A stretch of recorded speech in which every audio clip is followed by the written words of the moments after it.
All right, I woke up today with the motivation to talk about audio with this TV. So I am using a sound system, all Sony speakers. So I got two towers, two rear bookshelf speakers, and then on top of my towers, I got two Atmos speakers, if you will. All of that's being driven by a receiver that is a 7.2. I will put the model, actually, let me get you that shot right now. Get you a good look at the model of what I'm using. And in the center, right? Now, this TV, I've been loving it. I've absolutely been loving it. But some of the things that you might want to consider is getting yourself some kind of a decent sound bar. So what I want to do today is just kind of give you a comparison of audio from the sweet spot on what it sounds like listening to the TV and a receiver. Now, these speakers are not like high end at all. These are pretty entry level Sony speakers. It's an attractive setup for me. I didn't want anything too big. I didn't want to spend a lot of money, but take a listen. All right, so real quick, I don't have a Blu-ray player hooked up to my TV. Neither do I have consoles. I'm using a 5 terabyte external hard drive. I download my content in 4K. When I rip it or download it, I'm making sure that it's in Atmos and Dolby Vision and all of those different things if possible. So today, gonna be checking out Godzilla versus Kong is gonna be the play. So give a listen. Right now, we're listening to it with the sound system. Volume is at about 30,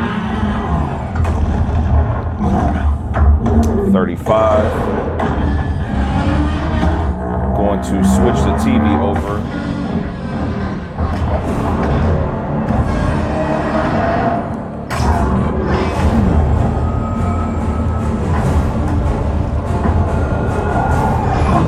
To the TV speakers.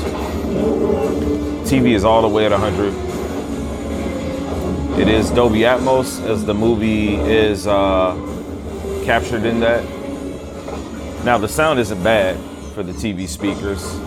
Obviously, there's no immersion. It is a simulation of immersion. There's no separation of the channels. Everything's coming from the front. It does a better job of what it does a better job than what most speakers will sound like on a TV. We'll switch back over to the system, and again, it's only at about 35%.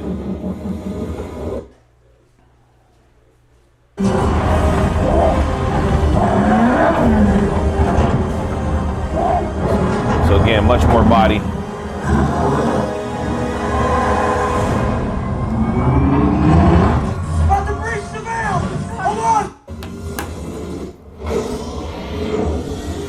TV speakers. It's at 100% volume.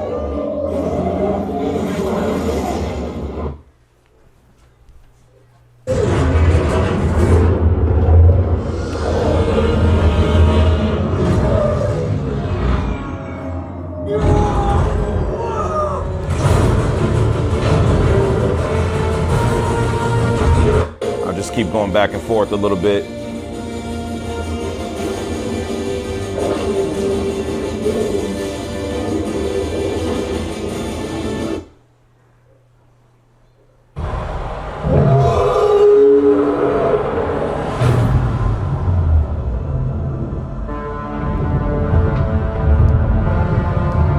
Yeah, so hopefully that helps you to kind of picture what you should be looking at. Now, obviously, when you're planning some kind of audio setup, my living room is kind of open concept to the kitchen. That's why I position my television to be here versus this wall. Because if I were to put the TV on this wall, then let's say if I didn't have a sound system, all of that audio would just escape going in that direction. If you're planning on getting a sound bar or something, at least you can get that reflective sound bouncing off this wall versus having it just go infinitely to the back. So just playing that out. But hopefully, as again, you know, this helps you make a decision on what the sound quality will be like if you get a C1 OLED or a G1. Obviously, they're going to have sound systems that are going to be similar. I'm actually impressed with how this TV sound. It actually does sound really good.